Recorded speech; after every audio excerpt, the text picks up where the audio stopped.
ஐயா வணக்கம் ஐயா. அம்மா வணக்கம். அன்பான உனக்கு அந்த அன்பு வணக்கம். சொல்லுங்க ஐயா. இங்க நான் ஒரு கருணையான விஷயம் பண்றேன்ற போது ஒரு பிரதிபலனை எதிர்பண்ற மாதிரி நான் கருணையான பாதையில் இருக்க இவ்வளவு விஷயம் செய்யறேன். ஆனா எனக்குன்னு சில கஷ்டங்கள் வருது. நான் ஐயா அப்ப சரியா என்னோட விஷயத்த நான் சரியா செய்யலையா, நான் அதுக்குள்ள சரியா பயணப்பட்டு போகலையா, எனக்கே இவ்வளவு கஷ்டங்கள் வருது, இதுலயே இவ்வளவு துன்பம் அனுபவிக்கிறேன். இது எல்லாருக்குள்ளே ஒரு கொஸ்டின்மா. இது இங்க என்னன்னா, எந்த செயலை செஞ்சாலும் இவங்களை பத்தி இப்ப நம்ம கருணையான செயலை செய்யறோம், அன்பான செயலை செய்யறோம், நான் இதெல்லாமே பண்றோமே, எங்களுக்கு ஏன் தேவையில்லாத வீட்டுல ஏதோ சின்ன பிரச்சனை வருது ஒரு காரணம், இது ஏன் வருது, இந்த ஒரு கொஸ்டின் இருக்குது. செல்வத்துல ஏதாவது ஒரு பிரச்சனை வந்தா இது ஏன் எனக்கு வருது, வேலை செய்யறது ஒரு பிரச்சனை வந்தா இது ஏன் எனக்கு வருது, இல்ல நம்ம ஏதோ வெளியே போற சின்ன ஒரு விபத்து எதனா ஆச்சுன்னா இது ஏன் எங்களுக்கு வருது, இது அவங்களுக்கு வரக்கூடாது இல்லையா. இது செய்யறவங்களும் ஒரு சிலர் நினைக்கிறது உண்டு. பிளஸ் வெளியே இருக்கிற பப்ளிக் இருக்காங்க இல்லையா, நம்ம சுத்தி இருக்கிறாங்க, அவங்க நம்மளை பாக்குறாங்க, நம்ம அவங்களோட கொஞ்சம் மாற்றமா இருக்கிறோம், நம்ம ஒரு மாமிச சாப்பிடல, ரொம்ப அன்பா நடந்துக்கிறோம், கருணையான செயலை போய் செய்ய போறோம். இவங்க அப்படி இல்லை, உலகில் வாழ்க்கை வாழ்றாங்க, எல்லாம் சாப்பிடுறாங்க, பிளஸ் ரெஸ்ட் டைம்ல ஜாலியா ரெஸ்ட் எடுக்கிறாங்க, வெளியே போறாங்க, எல்லாம் பண்றாங்க, ட்ரிங்க்ஸ் எல்லாம் பண்றாங்க. நம்ம அப்படி பண்றது இல்ல. இப்ப அவங்க கண்ணாட்டம்னா நீங்க இப்படி எல்லாம் பண்றதுல எல்லாம் பண்றீங்க, உங்களுக்கு உடம்பு முடியாம வருது. என்ன கிடைச்சது? ஆமா, என்ன கிடைச்சதுன்னா உனக்கு உடம்பு செல்லாம வருது, உனக்கு வேலை இல்லாம நீயே கஷ்டப்படுற. அப்ப நீ நீ நீ பண்ணதுக்கு நான் பண்ணது நானே எல்லாம் நல்லா தாங்கிறேன். இந்த மாதிரி கொஸ்டின் நிறைய பேர் எழுப்புறாங்க. நீங்க என்ன, நான் இவங்களால ஒண்ணு புரியல. இந்த உலகில் வாழ்க்கையும் அதை தாண்டிய போற சிந்தனையும் வெவ்வேறு. புரியுதுங்களா? இது யாரு புரிஞ்சுக்கணும்னா, இப்ப இந்த உலகில் இருக்கிறவங்க புரிஞ்சுக்க முடியாது. ஏன்னா அவங்கள பொறுத்த இப்படிதான் கம்பேர் பண்ணி பார்க்க முடியும். நானே நல்லா இருக்கிறேன், நீங்க இவ்வளவு நல்லது பண்ணீங்க, உங்களுக்கு எவ்வளவு கஷ்டமாகுது, நீங்க எவ்வளவு பிரச்சனை, உங்களுக்கு எவ்வளவு இது வருதுன்னு அவங்க கேட்கறாங்க. இந்த நீ சொல்ற இந்த மாற்றமோ, நீ நல்லா இருக்கிற மாற்றமோ, நீ உலகிலோட ஒன்றி போறீங்க. ஒரே காரணம், ஒன்றி போய் அதுக்கான வேலையை மட்டும் நீங்க பாக்குறீங்க. ஆனா இந்த செயல் இப்ப கருணையான அன்பான செயலை செய்யும் போது அவன் உலகிலையும் பாக்குறான், பிளஸ் இந்த செயலையும் பாக்குறான். புரியுதுங்களா? ரெண்டாம் மாறுதா ஒண்ணு. இப்படி ரெண்டாம் மாறும் போது உங்களுக்கு அந்த உலகில் வாழ்க்கையில டிஸ்டர்புக்கும் இந்த செயலுக்கும் சம்பந்தமே கிடையாது. இந்த செயலை செய்யலைனாலும் உங்களுக்கு பெரிய டிஸ்டர்ப் ஏற்படும், இந்த செயலை செஞ்சாலும் ஏற்படும். ஆனா அந்த செயலுக்கும் இதுக்கும் சம்பந்தமே கிடையாது. இது என்ன கொடுக்க போகுது? உங்களுக்கு அறிவு கொடுக்க போகுது, நீ யாருன்ற புரிதல் கொடுக்க போகுது. இது பிக்கஸ்டான ஒரு விஷயம். இது நான் இந்த வாழ்க்கையை நான் சரியா சம்பாதிக்கணும், எனக்கு சரியா காசு வரணும், நான் நல்லா இதுவா இருந்தாலும் நல்லா பண்ண முடியும், அப்போ நான் சேல்ஸ் எனக்கு அது கிடைக்கணும் அப்படின்ற எண்ணம் ஆரம்பத்துல வராங்க இல்லையா, அவங்க எல்லாரும் தோணும். இது நம்ம தப்புன்னு சொல்ல முடியாது, ஏன்னா நல்ல விஷயம் தானே வரேன், எனக்கு இதெல்லாம் நடக்கணும் இல்லையா.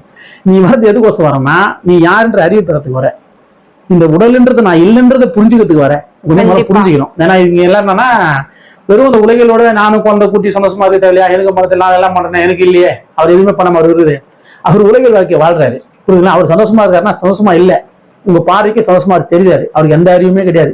அவரும் டே டு லைஃப் என்ன பண்ணலாம், ஏது பண்ணலாம், என்ன நடக்குது, இந்த எண்ணத்துல தான் ஓடுவார் அவர். உண்மைதானே?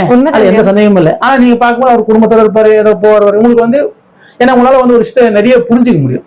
ரொம்ப அதிகமா யோசிப்பீங்க, அவர் சிந்தனையே வராது அவர்கிட்ட. அவர் பாட்டு போன வேலை சாப்பிட்டமா சாப்பிட்டமா குடிச்சமா நான் பாட்டு சாப்பிட்டமா ஜாலியா இருந்தமா அப்படின்ட்டு போயிடுவார். ஆனா அவர் ஜாலியாவே இல்லை. ஆனா அவர் ஜாலியா என்ன சொல்லுவார், குடிச்ச ஜாலின்னு சொல்லுவாரு. உண்மைதானே? ரொம்ப மாமிசம் சாப்பிடுறாங்க, ஒரு சாப்பிடுறாங்க, ஜாலின்னு சொல்லுவாரு. நம்ம தப்புன்னு சொல்ல முடியுமா? இல்ல. ஏன்னா அவரோட அறிவுக்கு எத்தனை அவர் செய்யறாரு, அதை தவிர நம்ம சொல்ல முடியாது. அவர் ஜாலின்னு சொல்லிட்டு போயிடுவார் ஒரே வார்த்தையா. நீ என்ன பண்ணுவ, எல்லாமே செய்வ, எல்லாமே சரியா தான் நடக்கும், ஆனா நீ ஜாலி இல்லைன்னு சொல்லுவ. ஏன்னா உண்மையிலே ஜாலின்னு ஒன்று கிடையாது. ஏன்னா ஜாலி சந்தோஷம்ன்றது எந்த உயிருமே இங்க துன்பப்படாத ஒரு நிகழ்வு என்னைக்கு நடக்குதோ அன்னைக்குதான் நமக்கு சந்தோஷம், அன்னைக்குதான் ஜாலி. அந்த நிகழ்வு நடக்கணும்னா இந்த உலகம் ஏக்க நிக்கிற வரைக்கும் அது அது வரைக்கும் ஜாலி சந்தோஷமாக இருக்குன்னா அது கிடையாது. ஆனா உங்ககிட்ட ஒரு ஆனந்தம் இருக்கும். அந்த ஆனந்தம் என்னன்னா, நான் அந்த பயணத்துல போறேன். புரியுதுங்களா? இந்த உலகத்தோட ஏக்கத்தை நிறுத்தத்துக்கும் இங்க நான் யாருன்ற அறிவு நான் பெற்று இங்க நடக்கிற நிகழ்வுலாம் இன்னான்னு எனக்கு தெரியுது, நானே அனைத்துமா இருக்கிறன்ற ஒரு அறிவுலாம் நான் பெற்றுன்னு வரேன், எனக்கு ஒரு சந்தோஷம் சாமி. அப்பன்னா அவங்கள்ட்ட மரணம்னு ஒரு விஷயம் இருக்கு பார்த்தீங்களா, அதெல்லாம் தவிர்த்துன்னு வருவாங்க. கண்டிப்பா இதை பத்தி யோசிக்க மாட்டாங்க. ஒன்னே இல்லப்பா அப்படின்ற ஒரு எண்ணத்துல வந்துட்டே இருப்பாங்க. இந்த செயலை செய்யும்போது கிடைக்கக்கூடிய கருணையா இருக்கிறேன், நான் அன்பா இருக்கிறேன், நான் உரிமையா இருக்கிறேன், அனைத்து நான் இந்த மாதிரி எண்ணத்துக்குள்ள இந்த மாதிரி செயலுக்குள்ள நான் வரும்போது உங்களுக்கு என்ன இந்த மாதிரி விஷயம் கிடைக்கும்.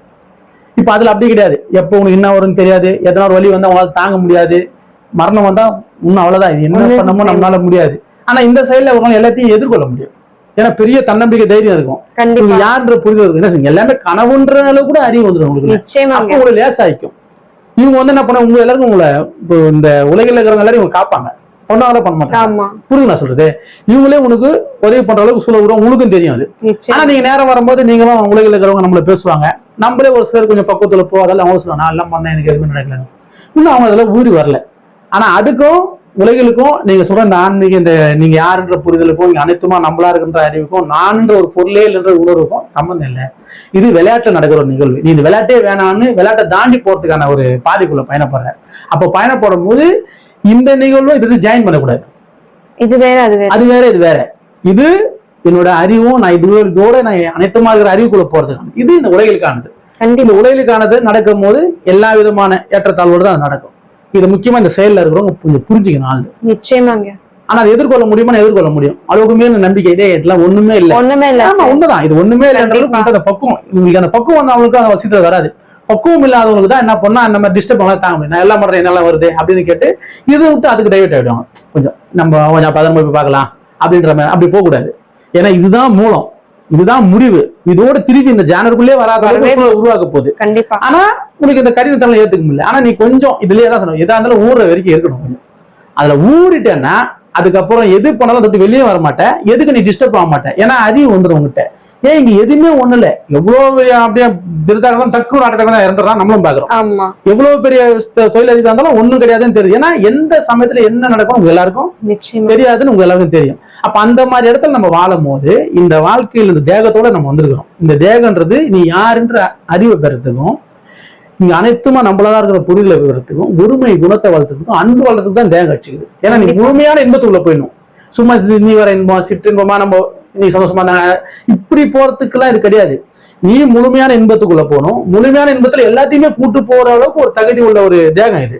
அப்போ இந்த கருணையான செயலும் அன்பான செயலும் நீ அதிகமா செய்யும் போது ஒருமை குணம் வரும்போது நீ யாருன்ற அறிவு பெற போற. அந்த செயலுக்கு போகும்போது இந்த மாதிரி சிறு சிறு நிகழ்வுகள்லாம் ஒண்ணுமே இல்லைன்னு தூக்கி போட்டு போயினே இருக்க முடியும். நம்மளால ஊராதவங்களுக்கு கொஞ்சம் சிரமமா தான் இருக்கும். ரெண்டாவது இந்த உலகில் இருந்து அவங்க நம்மளுக்கு பேசும்போது இன்னும் உங்களுக்கு சிரமமாயிடும். அவங்க இப்படி பேசுறாங்க, அவங்க தெளிவில்லாம தான் பேசுறாங்க, உங்களுக்கு தெரியல. உண்மைதானே? அவங்க பேசுறாங்க நார்மல், உனக்கு அது சம்பந்தமே இல்லை. அவங்க பேச செய்வாங்க. ஏன்னா அவங்களோட பழக்க வழக்கம் எல்லாமே வேற. அவங்கள அது சரின்னு அவங்க வாழ்றாங்க. நம்ம தப்பு சொல்றாங்க. அவங்க பேசுற வார்த்தை அவங்க சரி, அவங்க சரி, அவங்க சொல்றது சரிதான் தெரியும். நம்ம அதை சரி எடுத்துக்கூடாது. ஏன்னா அவன் பண்றதெல்லாம் தப்பு நமக்கே தெரியுது. ஆனா அவனுக்கு சரின்னு சொல்றான், நம்ம அதை குறை சொல்ல முடியும். அவனை ஃப்ரீயா அவன் சொல்ற வார்த்தை நம்ம பெருசா எடுத்துக்கூடாது. அவங்க அறிவுக்கு என்னவோ அதை சொல்றாங்க, நம்ம அதை பெருசா எடுத்துக்கூடாது.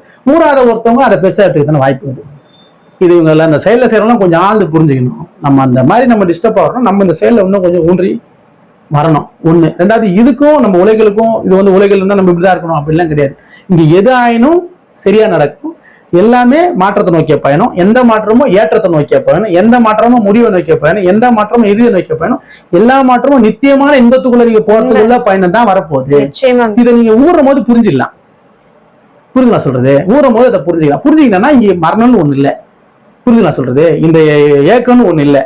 இது எல்லாமே கற்பனையின் ஒரு வெளிப்பாடு தான். இதை நீ புரிஞ்சுக்கிறதுக்கான பயணத்துக்குள்ள நீ போற. அப்ப இந்த பயணத்துக்குள்ள போகும்போது இந்த ஒரு டிஸ்டர்ப் எல்லாம் நம்மளுக்கு எதுக்கு நம்ம டிஸ்டர்ப் ஆகுறதுனால நீ எல்லாரும் வெளியே வந்துருவியா, கொஞ்சம் இப்படி வந்துருவியா, அதுக்கான வேலை தான் பாக்குது. நம்ம கொஞ்சம் உஷாரா நம்ம கொஞ்சம் தெளிவா அதை ஊறணும், நம்ம ஊருக்கு போகணும்னு ஆசைப்பட்டீங்கன்னா இந்த உலகன்றது ஒரு கட்டத்துக்கு மேலே ஒண்ணுமே நமக்கு புரிஞ்சிடும். எது இருந்தாலும் நன்மைக்கு நடந்தாலும் தெரிஞ்சிடும். ஆக மொத்தம் அதுக்கப்புறம் உங்களுக்கு எந்த ஒரு பெரிய ஒரு டிஸ்டர்பன்ஸ் இல்லாம வாழ முடியும். ஏன்னா டிஸ்டர்பன்ஸ் பாருங்களேன், எது வந்தாலும் டிஸ்டர்பன்ஸ் இல்லைன்னு நீ தெரிஞ்சுக்கிறது ஒண்ணுதான் டிஸ்டர்பன்ஸ் இல்லாம போறது. கண்டிப்பா நீ எனக்கு இது வரலாம் டிஸ்டர்பன்ஸ் இல்லைன்னு நீ நினைச்சிட்டானாலே நீ நார்மல் பீப்புள்னு அர்த்தம். இதுதான் பெரிய ஒரு விஷயம். நீ இந்த பக்குவமா ஊறி போயிட்டேன்னா எது நடந்தாலுமே இங்க டிஸ்டர்பே கிடையாதுன்னு இங்க எது நடந்தாலும் என்ன ஆக போற தெரிஞ்சு போச்சு. நீ ரியாக்ட் ஆக போறது இல்லை. இதுதான் ஒரு முழுமையான ஒரு பெரிய அறிவா இருக்கும், ஒரு பெரிய அனுபவமா இருக்கும். உண்மைதானே? அது இல்லாம எனக்கு இது நடக்காம இருந்தாதான் நல்லா இருக்கும் நடக்கும் அப்படின்னு நினைக்கிறது வந்து உலகில் நார்மல். அது அவங்க எல்லாரும் என்னமோ இப்படிதான் நடந்தோம்னா பதற முடியும். உனக்கு அப்படி இல்லை. எது நடந்தாலும் அது நன்மைக்கு நடக்கும். எது நடந்தாலும் நோ டிஸ்டர்பன்ஸ். ஏன்னா இங்க எல்லாமே சரியா நடக்கும். அப்படி உனக்கு தோணுச்சுன்னா அப்ப எதுக்கு நீ டிஸ்டர்ப் ஆக போற? ஆக மாட்டோம். ஏன்னா ஊராத வரைக்கும் டிஸ்டர்ப் ஆகும். ஊறிட்டேன்னா இந்த புரிதல் வந்துடும் உங்ககிட்ட. அப்ப நீ டிஸ்டர்பே ஆக மாட்டேன். புரியுது? ஆனா நீங்க செய்யற செயலுக்கும் உலகளுக்கும் சம்பந்தம் இல்லை. ஆனா நீ ஊறி போயிட்டேன்னா இந்த உலகல்ன்றது ஒண்ணும் இல்லைன்னு உங்க எல்லாருக்கும் புரிஞ்சிடும். புரிஞ்சுச்சுன்னா நீங்க எதுக்குமே பெருசா ஃபீல் பண்ண தேவையில்ல. பிறகு சொல்றதுக்கு ஃபீல் பண்ண தேவையில்ல. உனக்கு நடக்கிற நிகழ்வுக்கும் நீ பெருசா ஃபீல் பண்ண மாட்டேன். ஏன்னா இங்க எல்லாமே சரியா நடக்கும். எது நடந்தாலும் நன்மைக்கு நடக்கும். எதுவுமே இங்க டிஸ்டர்பன்ஸே கிடையாது. எல்லாமே மாற்றத்தை நோக்கிய பயணத்துக்கு போகுது. எல்லாமே நல்லா இருக்க போகுது. இங்க ஒரு விஷயம் பாருங்களேன், இந்த ஒரு இடத்துல தான் ஒரு கரெக்டான ஒரு பாயிண்ட் யூஸ் பண்ணும். ஒரு சின்ன குழந்தைக்கு உடம்பு சரியில்லைன்னா அந்த குழந்தை அப்படியே உடம்பு சரியில்லாம அப்படியே இருக்கும். ஹாஸ்பிட்டலுக்கு ஊசி போட போனா வராது. ஏன் வராது? அதுக்கு பயம். ஊசி போட்டா எனக்கு வலிக்கும். ஆனா ஏற்கனவே வலிக்குது. புரியுதுங்களா? ஏற்கனவே வலிக்குது. அந்த வலியா இருந்தாலும் அது அப்படியே கூடாது. நம்ம வலுக்கட்டாம கூட்டு போய் ஊசி போட்டு கூட்டு வரும். அதே அந்த குழந்தை வளர்ந்துச்சுன்னு வச்சுங்களேன், வளர்ந்தோடனே உடம்பு சொல்லிட்டாக்க நான் ஊசி போட்டோமா உடம்புல சொல்லுமா சொல்லாத. ஆமா இவ்வளவுதான். நீ ஊறாத வரைக்கும் அந்த குழந்தை மாதிரி, ஊறிட்டனா நீ வளர்ந்த குழந்தை மாதிரி. எனக்கு தெரியும் இங்க எது நடந்தாலும் ஒண்ணுமே நடக்காது, எல்லாமே சரியா நடக்கும். அப்போ நீ டிஸ்டர்பே இல்லாம இந்த நீ கருணைன்ற பாதைக்குள்ள டீப்பா போக முடியும். நீ யாருன்ற புரிதலுக்குள்ள ரொம்ப டீப்பா போக முடியும். நீயே அனைத்துமாகிற உணர்வு 100% உங்களால உணர முடியும். ரொம்ப அற்புதமா சொன்னீங்க. ரொம்ப நன்றிங்க. மிக்க நன்றி, மிக்க நன்றி, மிக்க நன்றி.